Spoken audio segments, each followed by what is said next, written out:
So I worked a 24-hour shift. I started at 6 a.m. and I got off at 6 p.m. or 6 a.m. The next day.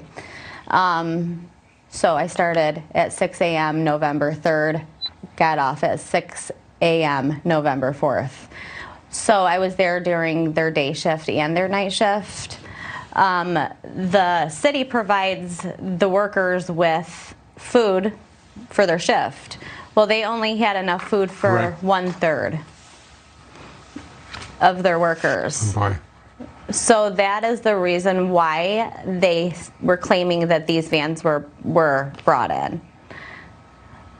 But these vans did not have food taken out of them. And the vans that showed up, they were supposed to be filled with food. What did they have in them? Do you know?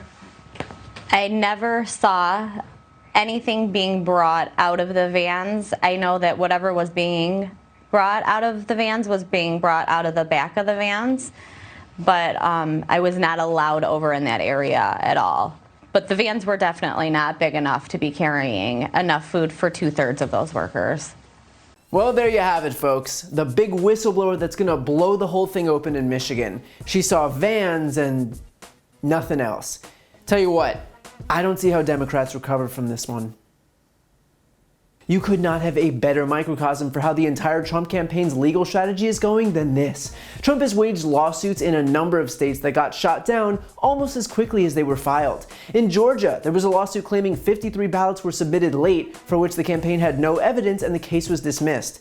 In Philadelphia, the Trump campaign claimed that observers weren't being allowed in before admitting to the judge that the campaign did, in fact, have campaign officials observing the counting, to which the judge, a George W. Bush appointee, replied, "I'm sorry, then what's your problem?" That case was dismissed. In Michigan, the campaign asked the judge to delay certification of the state's results because, among other reasons, one observer signed an affidavit that military ballots contained votes for Joe Biden, and they were led to believe that there's no way a single military member could vote for Biden.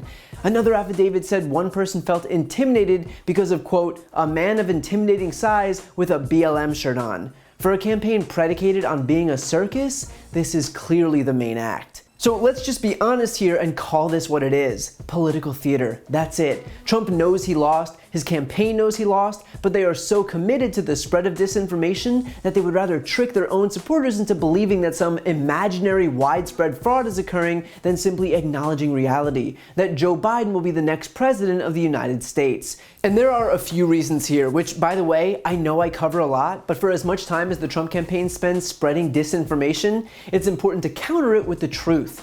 So the first reason is what else but money. During this whole sideshow, the Trump campaign has been sending out a steady barrage of emails to its supporters asking for money to support his election defense fund. Only, surprise, the money they raise doesn't actually go to any election defense fund because that would be akin to setting it on fire. It actually gets split between paying down Trump's campaign debt and going to the RNC. In other words, if you get suckered into donating to his imaginary effort to overturn the election results, what your money is actually going to is rescuing Trump because yet again, he is broke and needs to be bailed out. The other reason is Trump's ego. He has spent years doing two things: grooming his supporters to hate losers and grooming his supporters to believe that Joe Biden is the weakest candidate and human being to ever walk this earth. Now, I have to tell you, he's a different guy.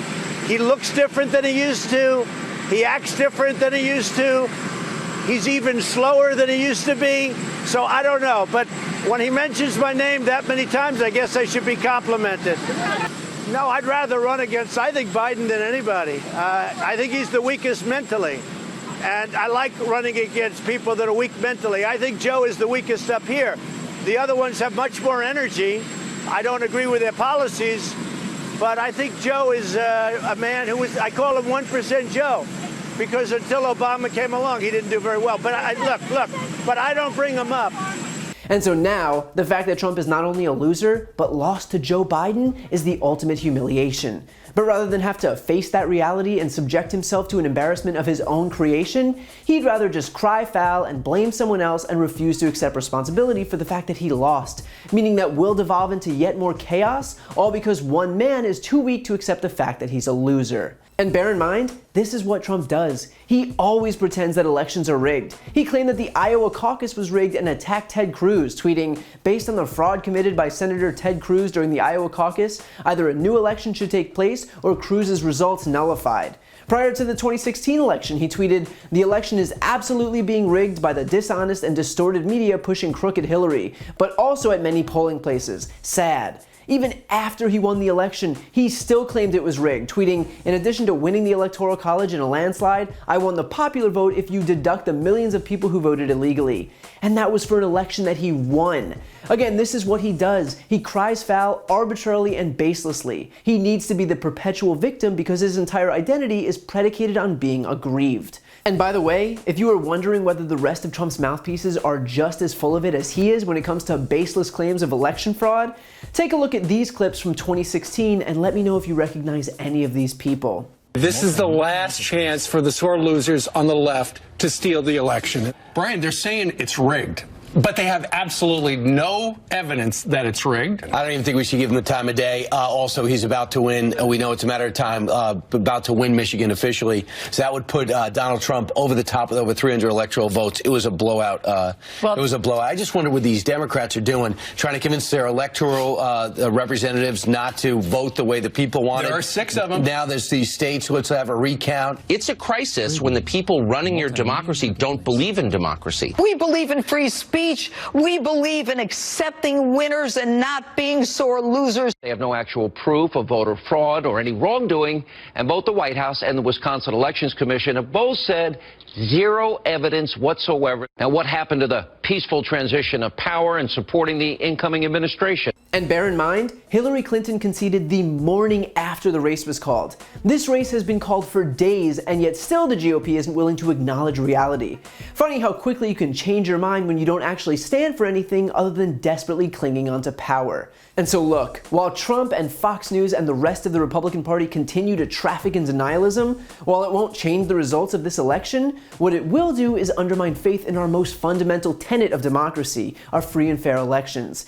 This is what the entire GOP is trading off to placate Trump's hurt ego. They're allowing Trump to sacrifice trust in every election from here on out to pretend that there's some fraud or that they're rigged, not because there is fraud or that they are rigged, but because one person doesn't like the results. Just in case there was any doubt as to whether the GOP was actually a cult of personality. If you like this video, please check out my podcast, No Lie with Brian Tyler Cohen, where I take a deep dive into the week's most important stories and interview major players in politics, including Kamala Harris, Katie Porter, Adam Schiff, Nancy Pelosi, Eric Swalwell, Mary Trump, Al Franken, Cory Booker, and many, many more. Again, that's No Lie with Brian Tyler Cohen, available anywhere you listen to podcasts.